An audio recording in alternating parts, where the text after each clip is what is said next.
and we're all lying there looking over the top of the hill waiting for it to go bang.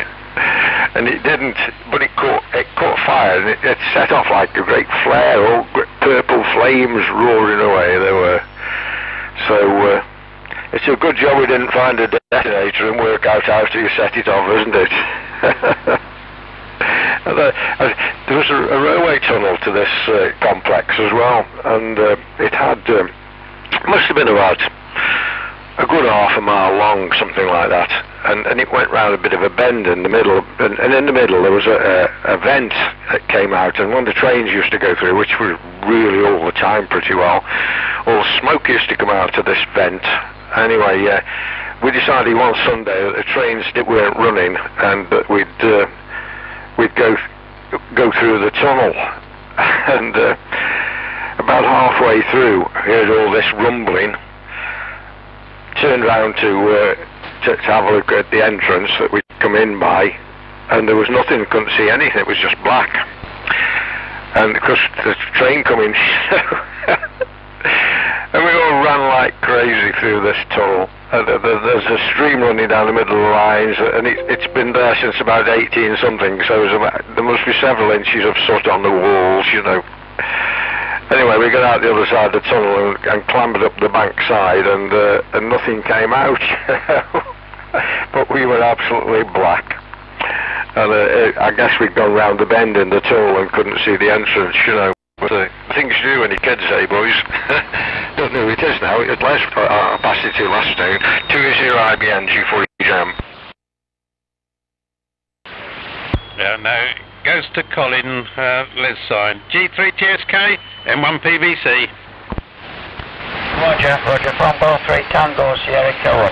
Hey, what a grand tale that was, Mike. What a grand tale. When you're lad, you do all sorts of things, don't you, when you're young. What a grand tale.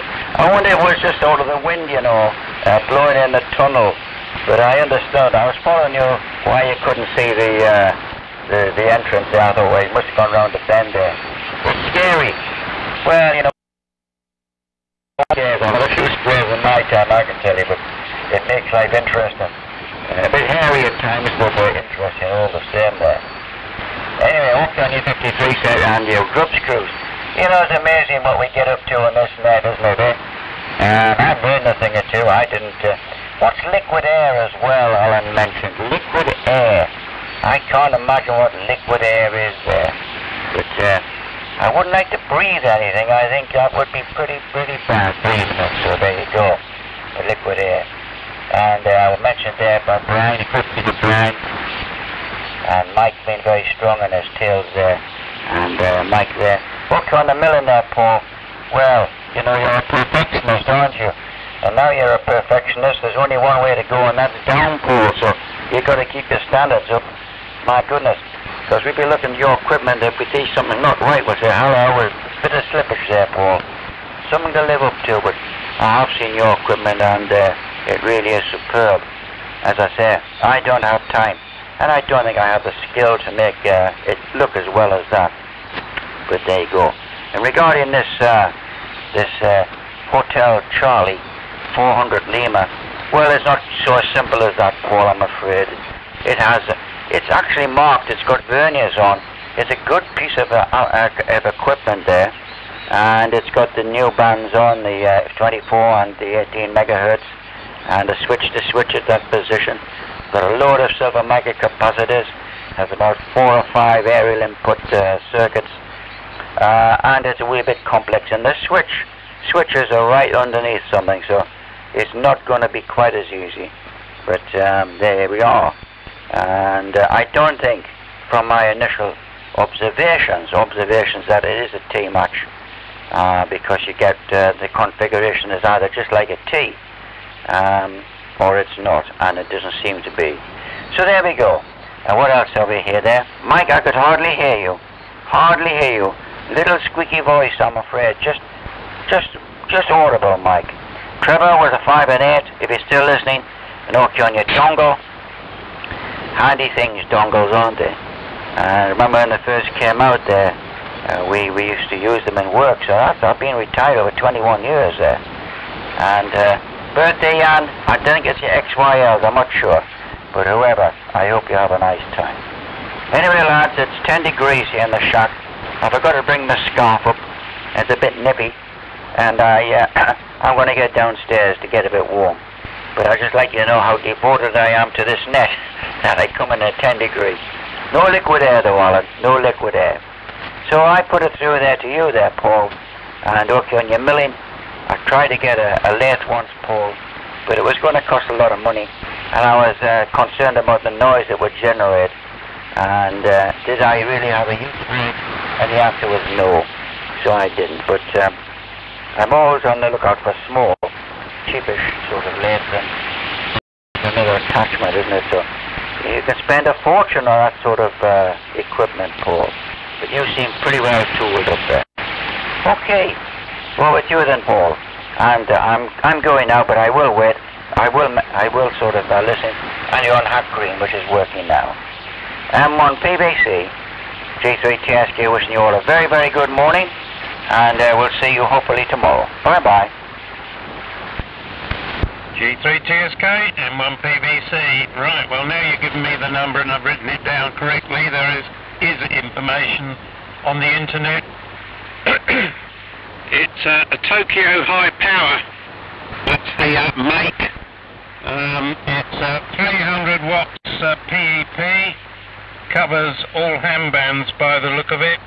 And will match 10 to 250 ohms. So there you go.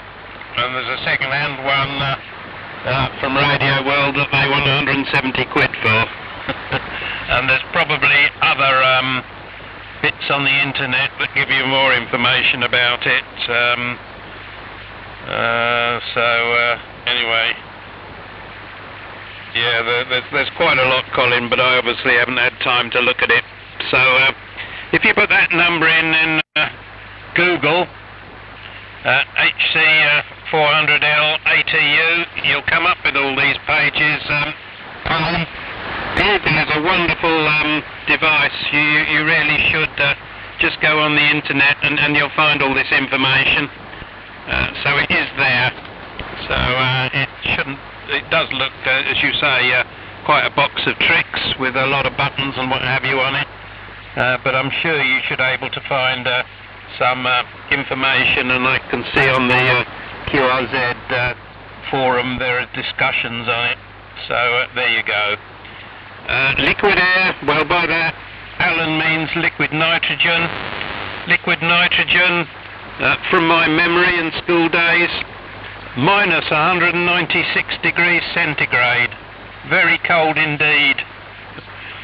The stuff that you've probably seen the demonstrations that they dip bananas in and then hit them with a hammer and they shatter as though they're pieces of glass. Perhaps I'm not the only one that went to the Royal Institution Christmas lectures and saw that sort of thing going on. But useful stuff, but highly dangerous because it is so cold. So there you go. And I don't think it'd be a good idea to put a Bakelite knob in it. And I think if it does that to a banana, I hate to think of what it does to a Bakelite. Interesting suggestion, but not practical, and I certainly wouldn't do it. But a lot of the other ones, there is no brass insert in the knobs, Alan.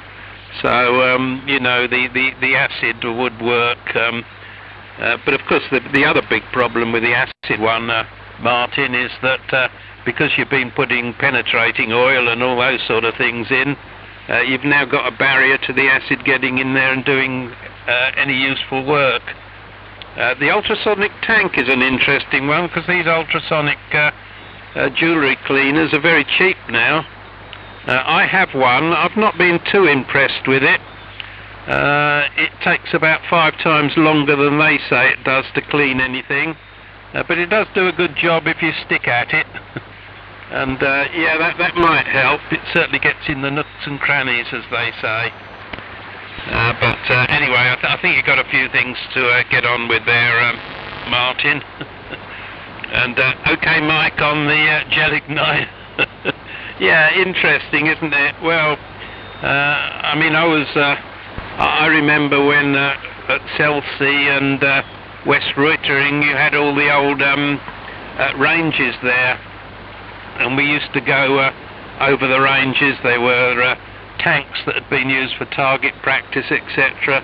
And we used to pick up all the cases of the 20mm cannon shells, complete, with also picking up some of the ends. And we never did know whether any of those ends, projectile bits, were live or not.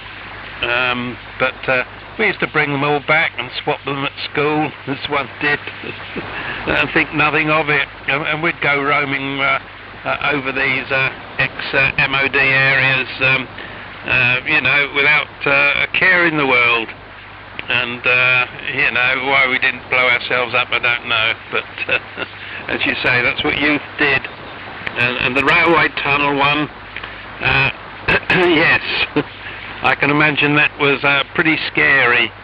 I mean, usually railway tunnels do have refuges in them, but you've got to find one, haven't you? And you've got to find it pretty quick. But, a torch is essential, and of course, like you, we used to go into railway tunnels. There's one at Bethgelert and the Gorge. They've now opened it up, and they've got the railway now going through it, but you used to be able to walk through that as well.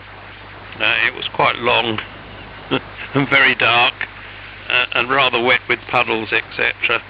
Yeah, interesting times. Right, from me, well, Mike got a double helping, because I brought Mike in, and then Martin, you brought him in again, so you should bring in, according to my list, Alan, so don't bring Mike in again, otherwise you get an unfair advantage. But good morning to you, Mike.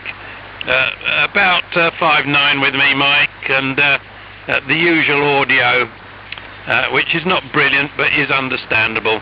G3 MHX M1 PBC.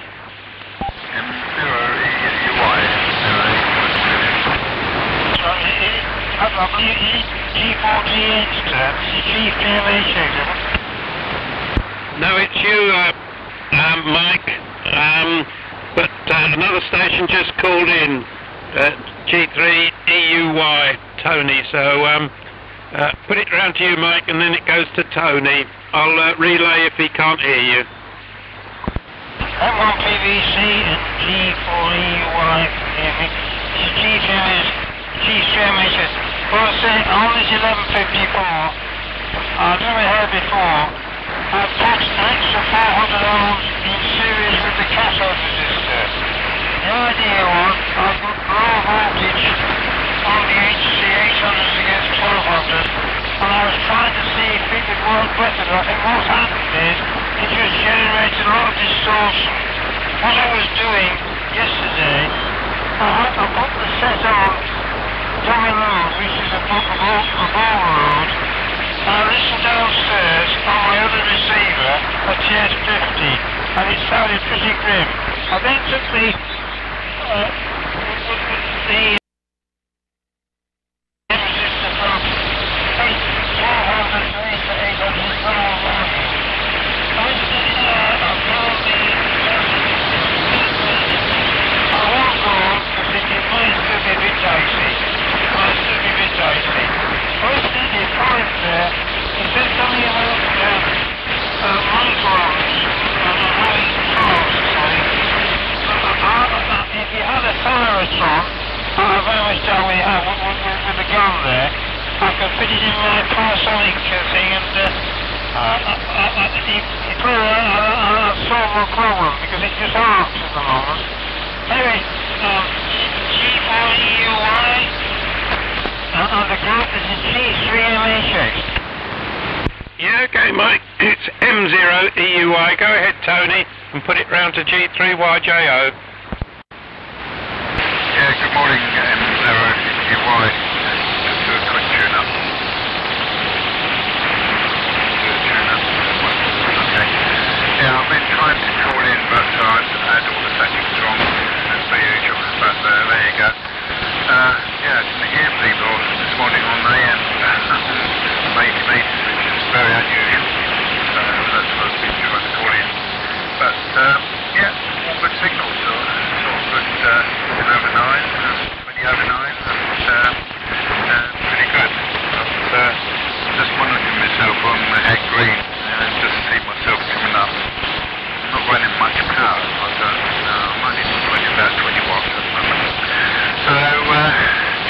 State M0EY group. It's M0EUY, G3YJO. Oh, very good afternoon, Tony. Good to work you on the 60 metres yesterday. And nice signal this morning, strength 8, Q5.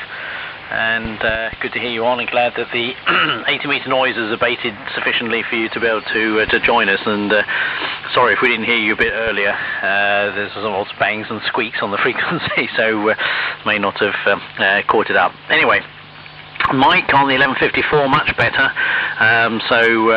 That's working quite nicely now. You were just peaking strength 9, Q5, and the modulation was much more readable. So 1154 now doing its business. Mikey JM on the tunnels. Yeah, well, I guess the whole discussion of the last couple of days, to me, sort of highlights the opportunities we had, going back those years, to do exploration as young lads, and to try things out. I'm not aware of anybody who really came to grief. I mean, I maybe didn't hear about it in those days, but when you think of what we did compared to what would be allowed these days, it's no comparison. And I do feel that possibly young kids don't get the opportunity to go out and explore and learn little skills and learn how to manage risks and so forth. And everything's wrapped up in cotton wool and these days. So I think it's a little bit sad, because those were really enjoyable days with great experience and great fun. And as I say, I don't recall anybody coming to grief. Right, what else? Alan, I hope Jane's on the mend. It sounds as if they're having some difficulty trying to find the right antibiotic there to kill that off, but do pass on our best wishes, and hope she makes a speedy recovery. But I'm glad that she sounds as if she's reasonably comfortable anyway, and I can imagine that it is a bit quiet at home, but at least you can play on the radio. Right, let me see, just running down the list, I think that's about it. Many thanks for all the various suggestions on removing these recalcitrant grub screws. The comment you made about the oil and the acid, that's probably a good point. I hadn't thought of that one, Paul. Probably the WD-40 or the penetrating oil will probably act as a pretty good barrier against that. So I think that's not the fact that I can get any of this stuff anyway at the moment. Haven't found a source of nitric acid, but if I did, it's probably not going to help.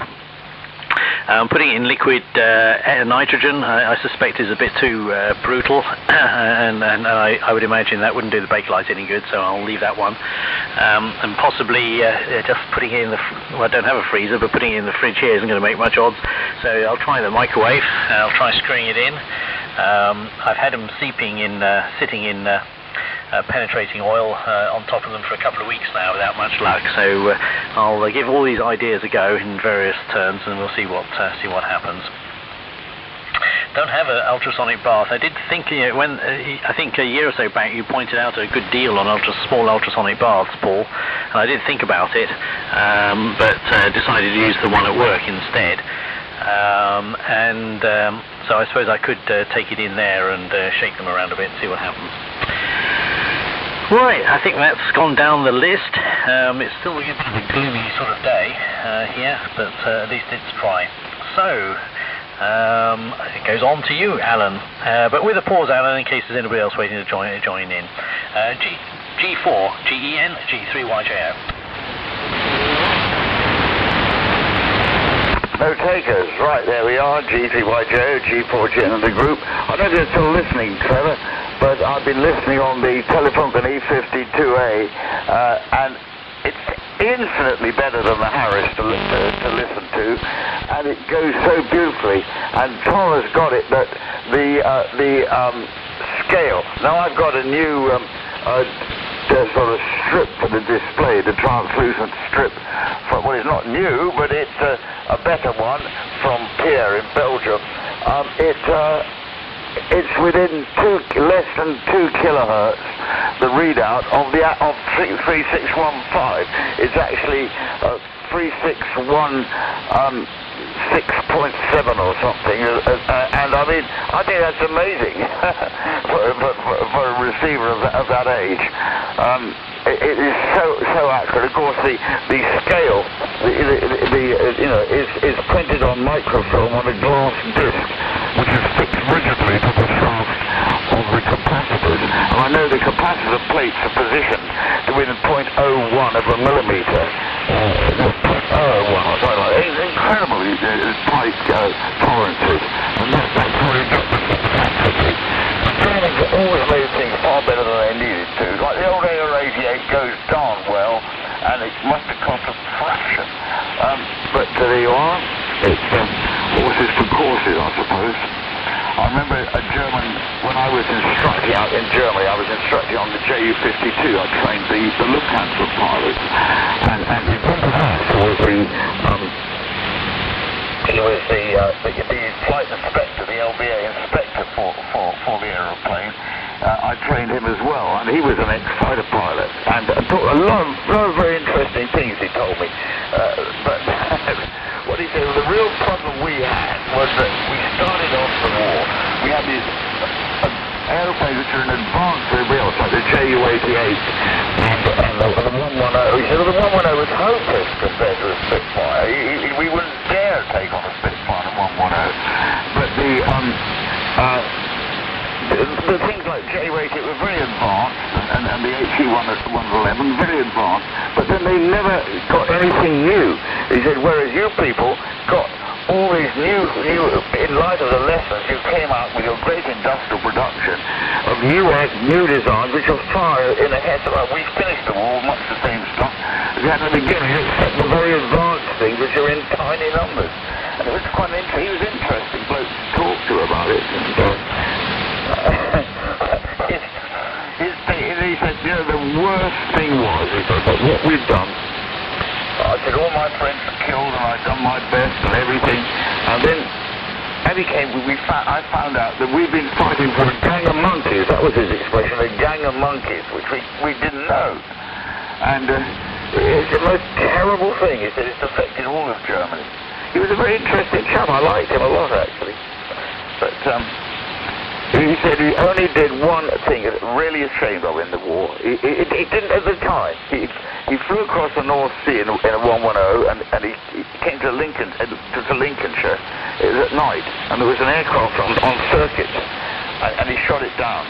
It was a Lancaster, he thought. And he got back, he was very proud, and after it, he started thinking, they were just young kids, just learning, and what he'd done. And it preyed on his mind, and after the war, he found out that he wrote to the families and apologized. But there you are, war makes people do dreadful things. As I said, Saburo Sakai said after the war, I will never kill another living thing, not even a mosquito, and he became a Buddhist. So, it's crazy. There you are. Anyway, this is G4GN, and I forget who he's supposed to go to. But, by the way, Paul, David, my son-in-law, he's been in to see Jeannie, and she ate something while he was there, so he's rather pleased about that, because he's on duty at that hospital today. So this is G4GN, M1PBC. Yep. Good news there, Colin. Sorry. I was just sending Colin an email. Brain fade. Good news there, Alan. I'm glad that there's some improvement there with Gene. So that's great news. Should go to Mike. G4EJM, M1PBC.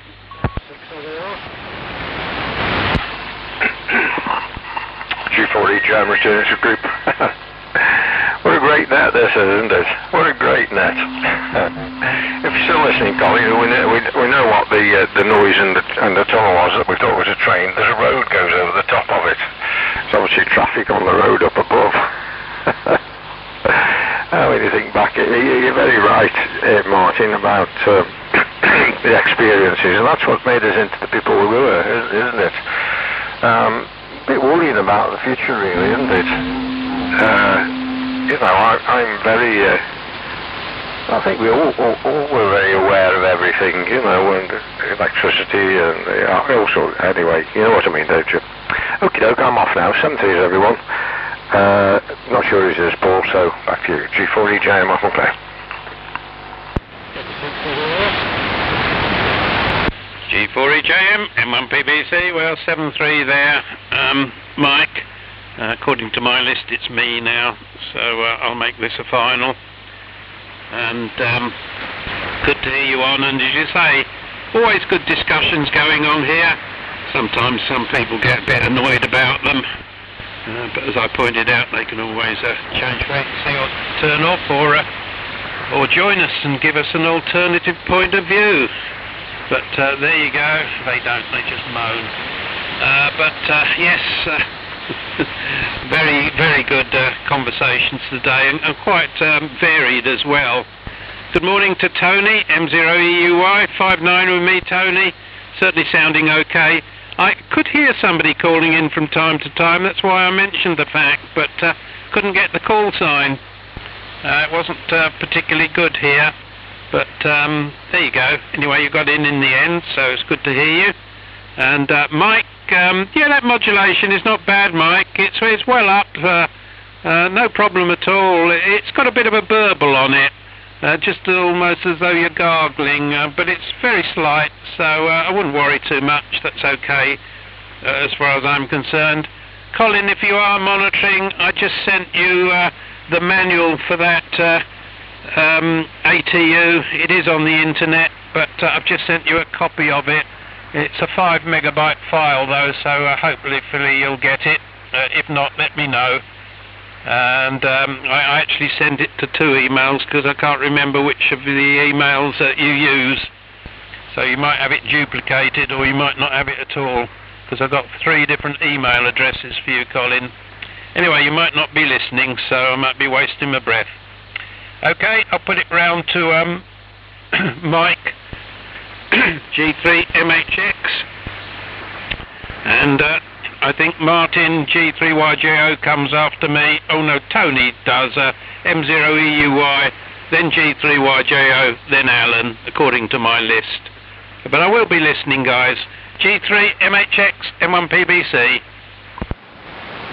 M1PBC in the group, this is G3MHX. Thank you for the report there, Paul.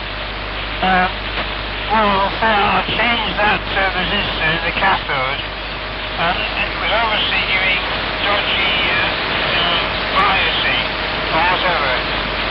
So what I was doing was putting my LM34 on dummy load. I've got a system here for switching between line and dummy loads, and I put in dummy load and listened downstairs with the original 1200 ohm resistor. It was definitely destroying my mouth. And then I went on, I wasn't that convinced about when I put the 800 on. Apparently it sounds okay in practice, except for the burning or whatever. I don't want it. Okay. Did you see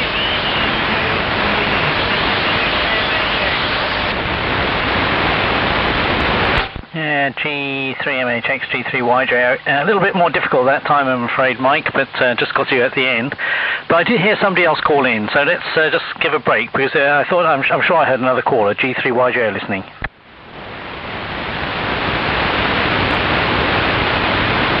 I didn't hear anything, Martin, but M0EUY, you might try him. Yeah, G3YJO. Well, I'm pretty sure I heard somebody, so that wasn't Tony. Just give it another go, and I'll have a quick listen. So before we put it on, so G3YJO is listening. If there's somebody else trying to join in.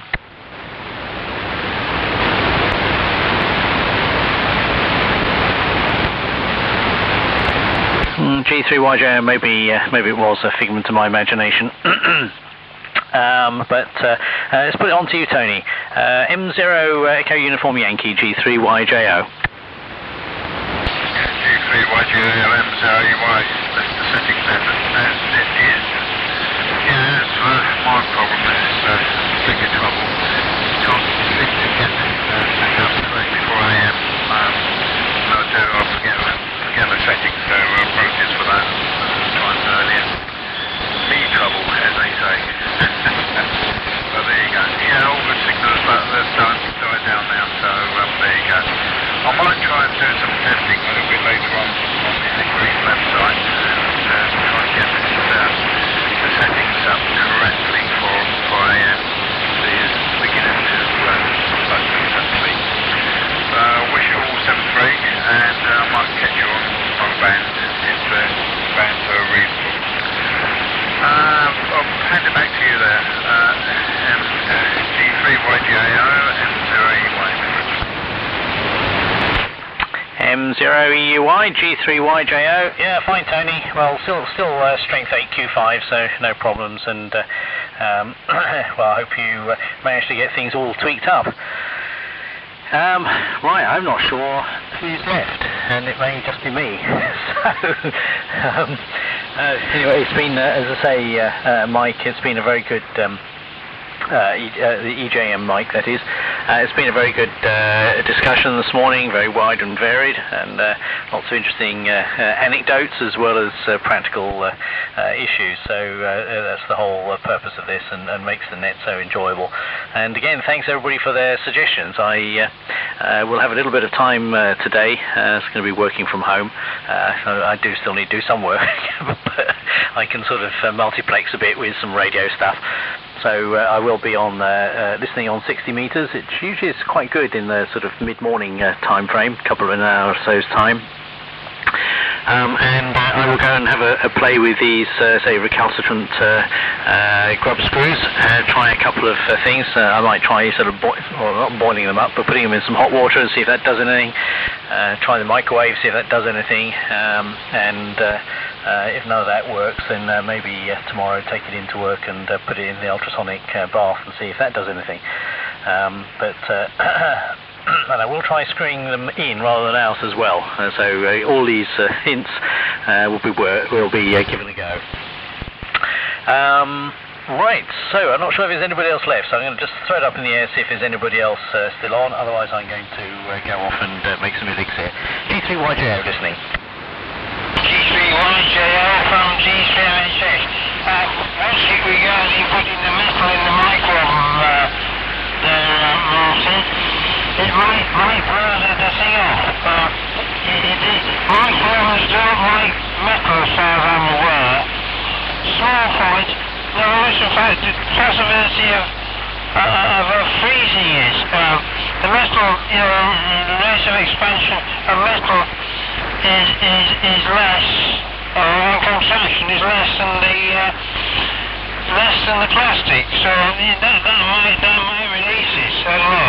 Anyway, I'll leave it there, and then I've got to go to the dentist and get these new dentures fitted at midday. So one of these days I might sort of go on 60 meters with my TS570D. So I've modified it to go on general coverage. Anyway, I'll pass it to you, Martin, and maybe you'll close down. Whatever. G3MHX. Yeah, G3MHX, G3YJO, yes. Okay, Mike, well, I'll eventually see if we can get on 60 meters. And also, I'll actually, what I will do is I'll try some freezer spray. Maybe that's less extreme as liquid nitrogen, and perhaps slightly better than the fridge. So I'll give that a go. I suspect it's not going to do much, but it's always worth a shot. Right, with that, I think that's about it. I think everybody else has sensibly gone off, and I shall go and make some coffee and think about the order of the day. So, in which case, wish everybody a very good morning, and no doubt work somebody on 60 later, or see you tomorrow. So, G3YJO wishing any shortwave listeners a very good morning as well, and just listening. Cheers all. G3YJO. I have a switch system here to go on and I can monitor the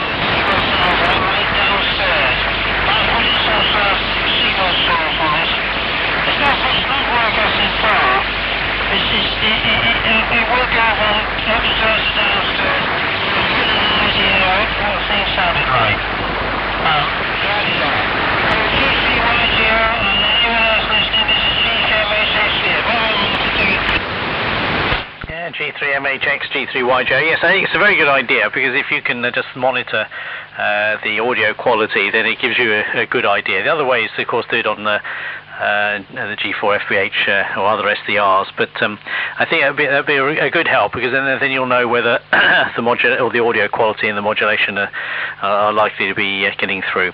Okay, with that, wish everybody good morning. G3YJ now clear.